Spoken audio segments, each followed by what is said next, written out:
Hello friends, welcome to my channel stories by Garima Kushwaha. दोस्तों, जैसा कि आप जानते हैं, मैं हर रोज़ आपके लिए अलग अलग तरह की रहस्यमयी कहानियाँ लेकर आती हूँ। तो आज की वीडियो में भी मैं आपके लिए कुछ ऐसी ही एक कहानी लेकर आई हूँ। तो चलिए शुरू करते हैं हमारी आज की कहानी। दो मुट्ठी धान।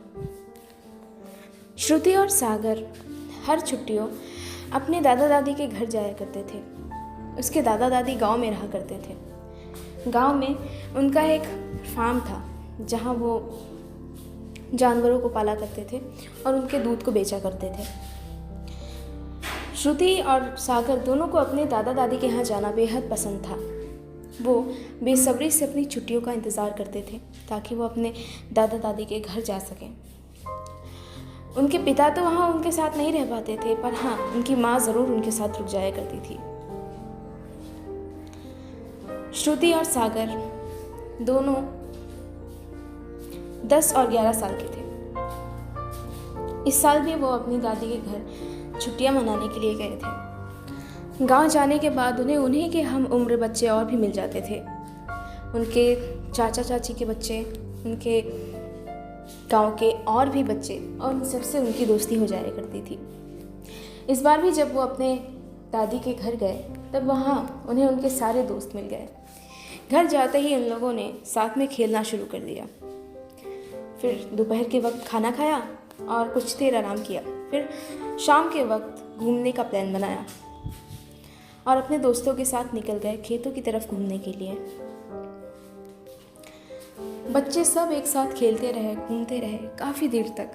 अंधेरा होने लग गया। घूमते घूमते अचानक सागर को दूर एक आमों का बगीचा दिखाई दिया। उसने अपने दोस्तों से कहा,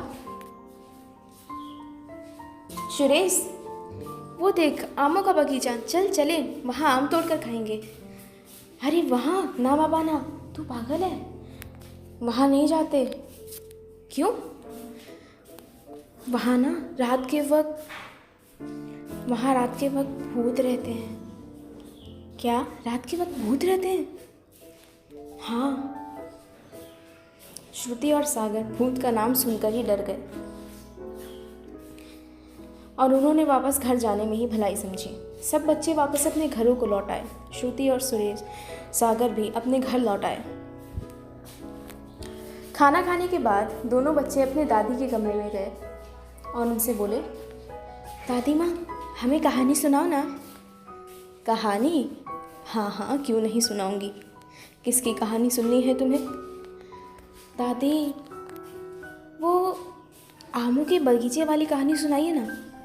आमों के बगीचे की कहानी?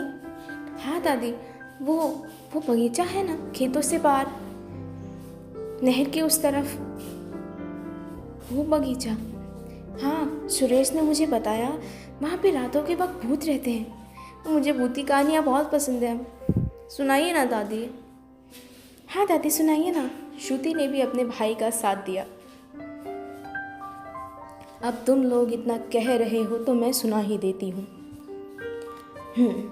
ध्यान से सुनो और कहानी के बीच में मुझे टोकना मत, समझे? वरना मैं कहानी नहीं सुनाऊंगी। नहीं नहीं दादी, हम नहीं टोकेंगे। ठीक है, फिर सुनो। आज से बहुत बहुत साल पहले की बात है। जहाँ आज हमारे खेत हैं, वहाँ पहले एक ज़मींदार की हवेली हुआ करती थी और उसके आसपास का सारा हिस्सा उसकी जागीर हुआ करती थी। उस समय गरीबी के हालात इतने बुरे थे कि लोग अपनी ही ज़मीन पर बंधुआ मज़दूर बन गए थे। तुम लोग बंधुआ मज़दूर तो समझते होंगे। हाँ दादी, हाँ, हमने सुना है इसके बारे में। हाँ, वो गरीब किसान जो बेचारे ज़मींदार से कर्ज़ा ले लेते थे, वो कभी उसका कर्ज़ चुका ही नहीं पाते थे और धीरे धीरे कर्ज़ में डूबते डूबते आखिरकार उनकी ज़मीन ज़मींदार के हाथों में चली जाती थी और फिर वो बेचारे अपनी ही ज़मीन पर एक मज़दूर बनकर रह जाते थे। ऐसी ही कहानी थी मालिया की। मालिया? हाँ, मालिया। उसके पति के पिता, उन्होंने ज़मींदार से कर्जा लिया था बहुत साल पहले, पर वो कर्ज चुका नहीं पाए। वो कितनी भी मेहनत करते, कितनी भी उपज करते, कितनी भी कमाई होती, पर ज़मींदार का कर्ज कभी चुक ही नहीं पाता। उसका पैसों का सिर्फ ब्याज ही वो अदा कर पाते, मूल तो वहीं का वहीं रह जाता। ऐसा करते करते करते आखिरकार हमें ज़मींदार ने उनकी ज़मीन हड़प ली और आखिरकार उन्हें अपनी ही ज़मीन पर मजदूरी करनी पड़ रही थी। खाने को बमुश्किल 2 वक्त की रोटी मिलती थी और नए कपड़े, घर का नया सामान, ये तो भूल ही जाओ। मालिया की भी ज़िंदगी ऐसे ही बीत रही थी। उसका पति, उसे ज़मींदार ने किसी और ज़मीन पर काम पे लगा रखा था। वो शाम के वक्त ही घर आया करता था। मालिया अपने घर की ज़मीन पर ही काम पर लगी हुई थी। वो पूरे दिन जानवरों की तरह काम करती और रात के वक्त उसे सिर्फ 2 मुट्ठी अनाज मुश्किल से खाने को मिलता। उन दोनों के 2 छोटे बच्चे भी थे, पर मालिया उसे बचा कर रखती थी। उसने उनके बारे में ज़मींदार को नहीं बताया, क्योंकि वो जानती थी अगर वो उनके बारे में ज़मींदार को बता देगी तो ज़मींदार उनसे भी मजदूरी करवाएगा। मालिया ऐसा नहीं चाहती थी। वो चाहती थी कि उसके बच्चे ठीक रहें, उन्हें किसी तरह की तकलीफ़ ना हो।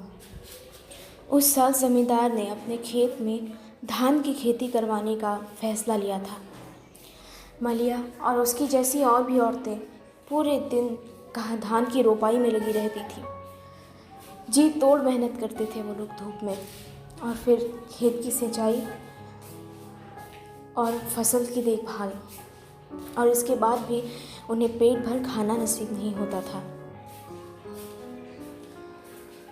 ज़मींदार के यहाँ हर रोज़ किसी न किसी बात की दावत होती ही रहती थी। उसी तरह उस रोज़ भी उसके यहाँ बड़ी आलीशान दावत दी गई थी। ज़मींदार की बेटी की शादी थी। बहुत सारे मेहमान आए, आसपास के गांवों के।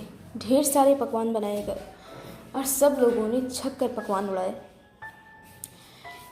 सब लोगों के चले जाने के बाद जब सुबह मालिया अपने काम पर गई तो वो ज़मींदार के घर के बगल से होकर गुजरी। वहाँ उस बेचारी ने जूठे पत्तलों का ढेर देखा और उसमें उसने चावल बचे हुए देखे। अब जैसा कि मैंने तुम लोगों को बताया ही है, उस ज़माने में लोगों को भरपेट खाना नहीं मिलता था बेटा। लोग गेहूं की रोटी तक के लिए तरसते थे। बड़ी बुरी हालत थी। मालिया ने चावल पहली बार चखा। मजबूरी में उस बेचारी को जूठन खानी पड़ रही थी। उसने वो चावल खाया। बमुश्किल मुट्ठी भर चावल रहे होंगे वो, पर उसे उसका स्वाद बहुत अच्छा लगा। उसने आसपास के पत्तलों में देखा, उनमें भी थोड़ा थोड़ा चावल बचा था। उसने उस चावल को अपने आंचल में बांध लिया और काम के बाद अपने बच्चों के पास लेकर गई खाने के लिए, पर वो उसे खा नहीं सके क्योंकि वो रात के चावल थे और अगली शाम तक वो सड़ चुके थे। मालिया को इस बात का बहुत अफसोस हुआ। मालिया की मेहनत रंग ला रही थी और उसकी जैसी और औरतों की भी। फसल बेहतरीन तरीके से लहलहा रही थी। हर तरफ हरियाली ही हरियाली थी। धान उगने लगे थे और उनकी बालियों में फल आ गए थे। मालिया हमेशा अपनी फसल को देखती और सोचती, काश काश कि मुझे भी कहीं से चावल खाने को मिल जाते। उसके दिमाग से उस दिन का स्वाद निकल ही नहीं रहा था। फिर एक दिन मालिया ने एक विचार बनाया। उसने विचार बनाया कि वो खेत के धान में से रोज़ एक मुट्ठी धान बचा लिया करेगी और उसे संभाल के रख लिया करेगी, ताकि वो उसे बाद में कभी पकाकर खा सके। वो हमेशा इसके बारे में सोचती और मन ही मन खुश होती। किसी दिन मैं ये धान ढेर सारे इकट्ठे कर लूँगी और फिर जब मैं इन्हें बनाऊँगी तब मैं इसे खूब पेट भर कर खाऊँगी। ये सोच कर ही मलिया आनंदित हो जाती। अभी तक धान की फसल पूरी तरह पककर तैयार नहीं हुई थी। मलिया को अभी और इंतज़ार करना था। मलिया अभी भी खेत में जी तोड़ मेहनत करती और शाम को घर आकर अपने बच्चों की देखभाल करती। रोज़ का यही क्रम था। धीरे धीरे धान पकने लगे और फसलों की कटाई होने लगी। मलिया ने उस रोज़ तय किया कि वो बड़ी मुश्किल से एक एक मुट्ठी धान बचाकर जमा करेगी और उसने वैसा ही किया। जब वो काम से घर को वापस लौटने लगी तब उसने अपने आंचल में एक मुट्ठी धान सबकी नज़रें बचाकर बांध लिया। पर फिर भी पता नहीं क्यों उसके मन में एक अजीब घबराहट हो रही थी। वो बहुत डर रही थी, पर वो बहुत खुश थी।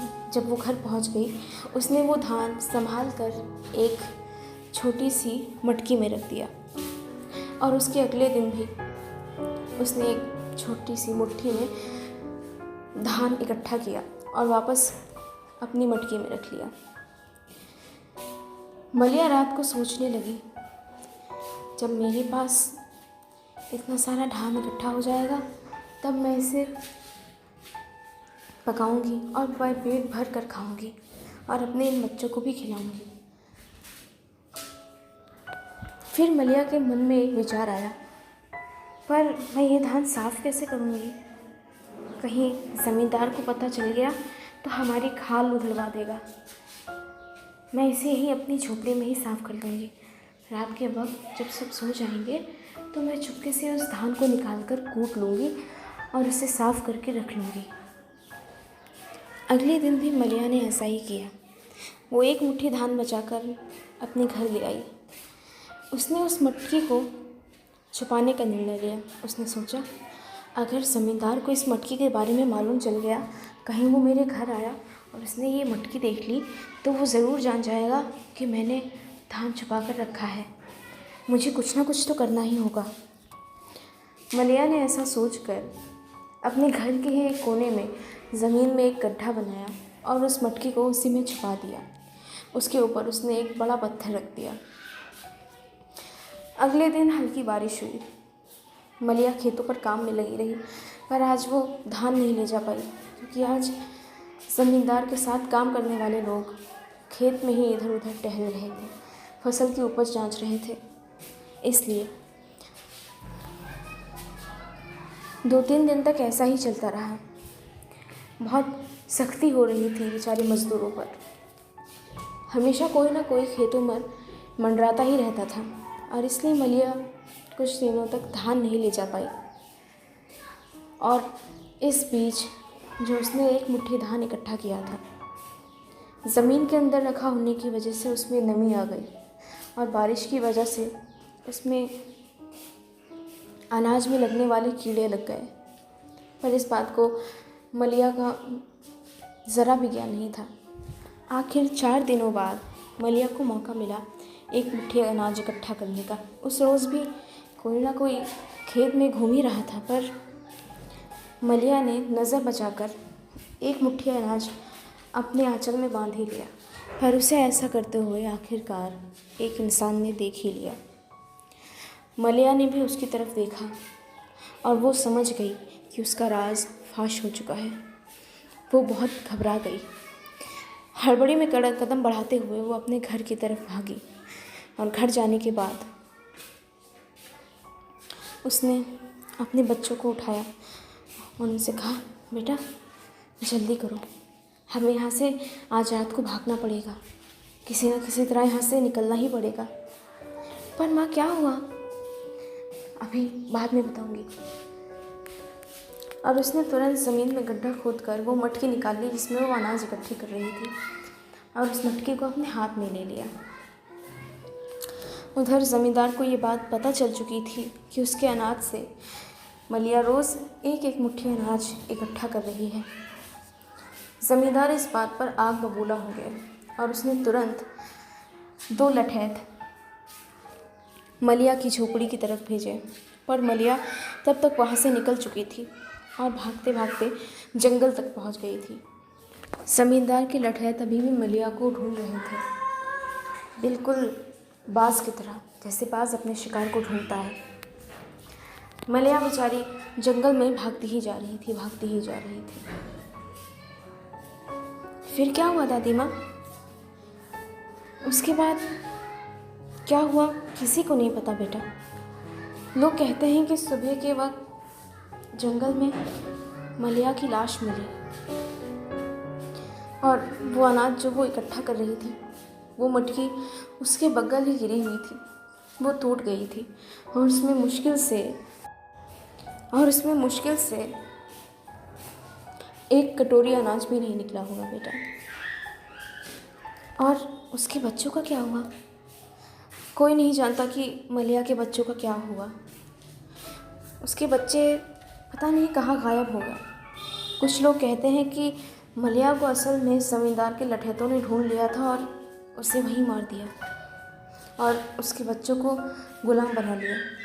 और कुछ लोग कहते हैं कि मलिया भूख और प्यास से रास्ते में खुद ही मर गई और उसके बच्चे